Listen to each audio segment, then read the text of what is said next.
Bandingkan. Oke. Yang pertama, mungkin saya jelaskan. Alkitab secara budaya SID, tradisi kita adalah terjemahan baru bahasa Indonesia. Kamu tahu kan? Kamu tahu, saya rasa itu semua tahu lah. Tapi untuk tunas remaja, bahasa Indonesia, kadang-kadang kita ini orang Malaysia, kadang-kadang ada orang reaksi begitu. Ya itu bahasa Indonesia itu saya tidak mau, begitu Pak ini. Tapi bagi saya, secara ringkas saya beri jawaban. Sampai hari ini belum ada penerjemahan yang setanding dengan terjemahan baru bahasa Indonesia.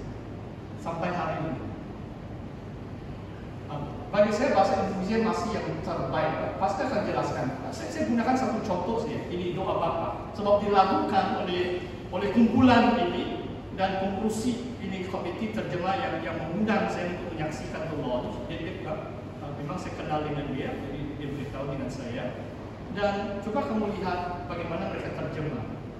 Pertama, hello be thy name, dikuduskanlah namamu. Terjemahan bersibonyo adalah suci lah. Pasalnya terangkan sedikit. Suci bagi saya perkataan itu lemah sedikit lah. Lebih baik kudus. Sebab perkataan Yunani pun itulah saya kasih tunjuk di sana. Perkataan hagios itu kalau suci, kataros, agnos, ada perkataan Yunani yang lain. Saya beri contoh. Ucapan bahagia. Berbahagialah orang yang suci hatinya, mereka akan melihat Allah. Jadi suci. Dan ada satu lagi, 1 Yohanes mengatakan, karena Yesus adalah suci, marilah kita menyucikan diri kita, karena dia adalah suci. Let us purify ourselves. Dan kalau bahasa Yunani dia pun lain. Dalam nama Allah ini, hagios itu bagi saya jauh lebih baik, sebab kudus ini pun bahasa Melayu juga kan. Kudus ini bukan istilah bahasa Indonesia. Saya coba terangkan sedikit supaya kamu paham. Saya takut sebab nanti kamu dapat pemberian ini kan. Kamu buang sudah itu terjemahan Indonesia. Kalau baca, jangan buang lah. Boleh baca ini, boleh baca yang baru ini. Cuma kamu dengar baik-baik. Penerjemahan bersibonyo masih banyak kelemahan. Hanya doa Bapa pun ada beberapa. Saya terangkan ini. Yang kedua, dia katakan jadilah kehendakmu. Dia terjemah terlaksana. Saya terangkan sedikit sebab pastor 3 tahun belajar bahasa Ibrani dan 3 tahun bahasa Yunani. Jadi saya bukan cakap sembarangan. Dalam doa itu bentuk puisi, bentuk syair. Doa Bapa itu ringkas, bentuk puisi. Kalau kamu buat syair dan puisi, janganlah guna silibel yang banyak-banyak. Terlaksanalah 5 sudah bersilibel kan? Jadilah bagi saya jauh lebih baik. Kamu mengerti maksud saya? Jadilah kehendakmu di bumi seperti di surga. Bersibonnya katakan terlaksana. Tidak salah juga. Tapi macam melanggar sedikit itu sastra puisi. So puisi itu kita pakai perkataan yang lebih tajam, lebih pendek, tapi artinya lebih bijaksana. I hope you understand what I'm trying to say. Yang sebenarnya ada 4 perkataan. Yang ketiga, jangan membawa kami ke dalam pencobaan. Itu kita, sebab indah permai setiap ibadah itu kita mengakhiri ibadah kita dengan doa Bapa. Sebab ini penting. Saya takut nanti kamu baca bersibonyo lain pula. Nanti kamu campaign untuk pakai bersibonyo lain. Sudah cerita dia. Saya mau terangkan. Ini sebagai penerangan supaya kamu tahu ada perbezaan penerjemahan versi-versi yang lain. Bahasa Indonesia ada berita baik, ada bersibonyo, ada bahasa Indonesia sehari-hari. Perkataan yang ketiga adalah dikatakan jangan biar kami tergoda dalam bersibonyo. Kalau versi Indonesia jangan membawa kami ke dalam pencobaan. Bagi saya jangan biar kami tergoda itu macam terlalu kuat, itu pula terlalu kuat. Maksudnya pencobaan itu general, sama ada itu godaan atau ujian atau satu. Bagi saya pencobaan dalam bahasa Yunani dia jauh lebih baik. Kalau tergoda itu macam ada kuat sikit lah itu.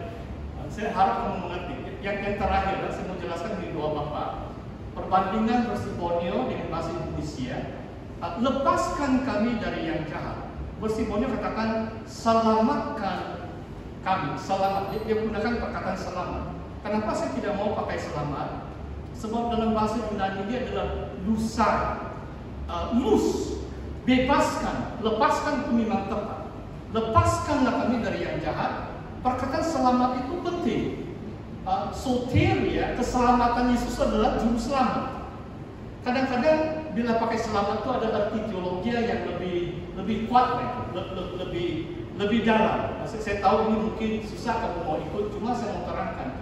Dalam doa yang pendek pun, saya sudah dapati 4 perkataan dalam bersih Borneo yang saya tidak mau pakai.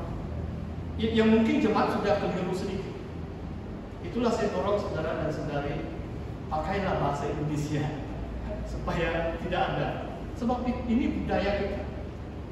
Saya tahu SIB juga mendukung bersih Borneo. Maksud saya tidak mau mengkritik mana-mana bersih. Sebagai orang yang bertauhid, sarjana untuk kebaikan bersama. Jangan kita buang apa yang masih baik, kecuali ada yang lebih baik lah. Dalam doa sudah ada 4 perkataan yang saya kurang begitu rasa selesa. Secara teologi, secara amalan kita, sebab saya tahu apa yang kita pakai nanti jemaat dan ikut-ikut sudah dipengaruhi. Mungkin itu saja. Oke, teruskan supaya ini doa Bapa saya sudah jelaskan tadi. Kita teruskan.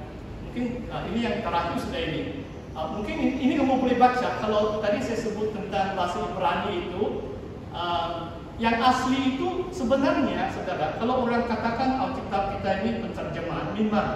Sebab yang originalnya memang tiada kan? Sebab ini ribu-ribu tahun yang lalu. Memang tiada yang original. Apa yang Tuhan izinkan kita ada adalah beberapa penterjemahan yang setuling-tulingnya. Kalau Ibrani terdapat di Rusia disebut MT, Masoretic Text, awal abad 11, memang kemudian disokong oleh beberapa teks bahasa Ibrani di Qumran. Qumran itu 150 tahun sebelum Tuhan Yesus lahir. Ini 2000 tahun yang lalu. 150 tahun sebelum Masehi. Banyak kitab-kitab Perjanjian Lama di dalam bahasa Ibrani. Tapi itu pun bukan original, sebab originalnya Nabi Musa punya 1400 tahun sebelum Masehi kan, itu memang tiada saudara. Karena peredaran waktu, tiada yang original.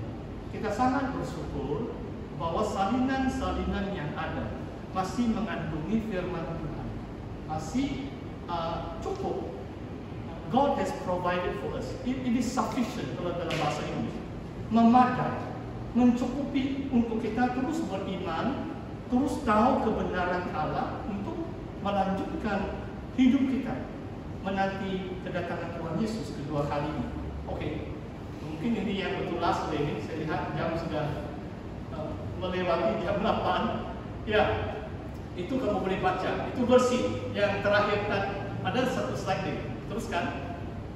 Nah, dalam bersih bahasa Indonesia tadi pastor sudah sebut.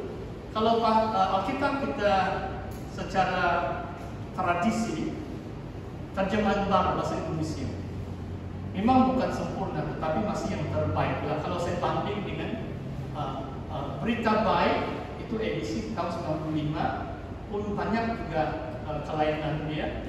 Dan Bersih Borneo kalau doa Bapak pun sudah ada 4 perkataan, belum disiapkan yang lain.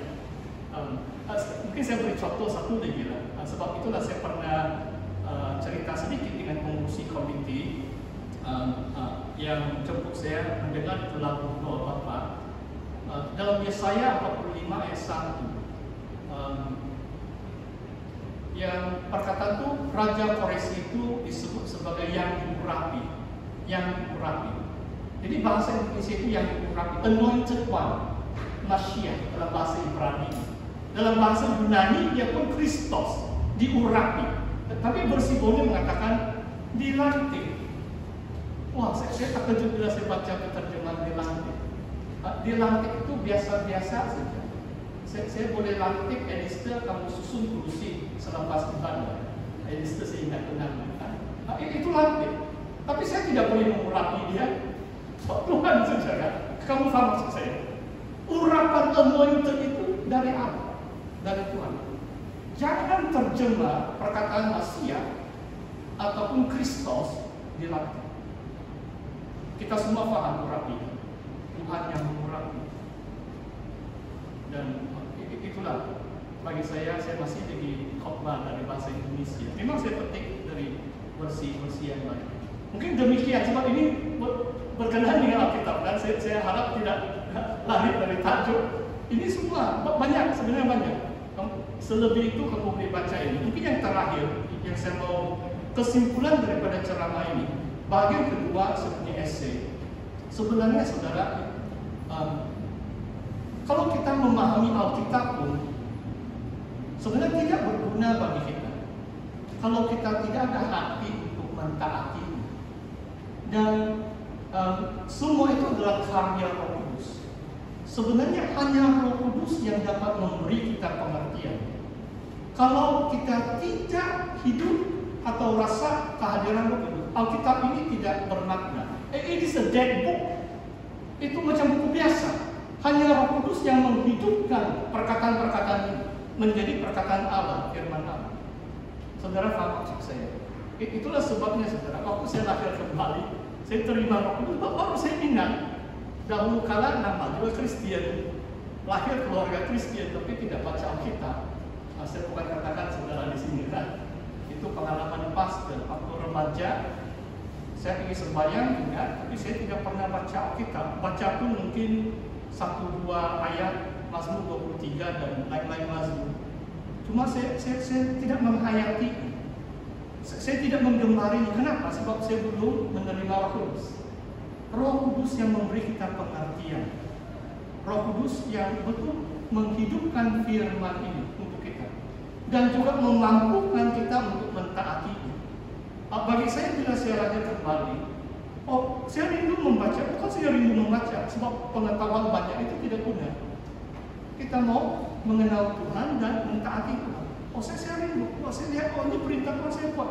Saya beri contoh, saya harap dia ada lelaki sini terlalu panjang rambut. Dulu tahun 82, saya masih ada ini zaman itu biji saja, masih rambut panjang. Saya punya rambut, kalau kamu lihat pastor waktu 17 tahun, wih panjang tuh sini, ini tutup telinga. Bila saya bertobat, saya baca, tidak tahu berapa minggu setelah itu, saya terbaca, dia bilang lelaki harus rambut pendek. Wah, terus saya pergi babel, wah, potong. Sebab Roh Kudus yang buat saya taat, saya mau mentaati. Dia katakan lelaki 1 Korintus 11 harus rambut pendek, wah, saya bilang panjang seperti. Jadi janganlah terlalu pendek, bukan bobotak. Maksudnya jangan terlalu panjang. Ini sebagai contoh yang kecil. Firman Tuhan itu sangat luas.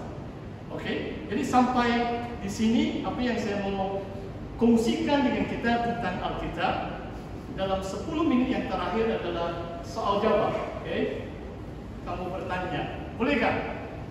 Boleh ya? Ya. Tapi macam lama kamu duduk, boleh berdirilah sekejap. Bagaimana kita boleh nyanyi sebuah lagu? Boleh ya? Kita nyanyi satu lagu, tapi jangan terlalu lama lah. Kita ya, mari. Saya lupa, saya mau tanya nama tadi. Ya, kita nyanyi sebuah lagu, kamu semua kita berdiri. Nanti ada beberapa menit untuk kamu bertanya.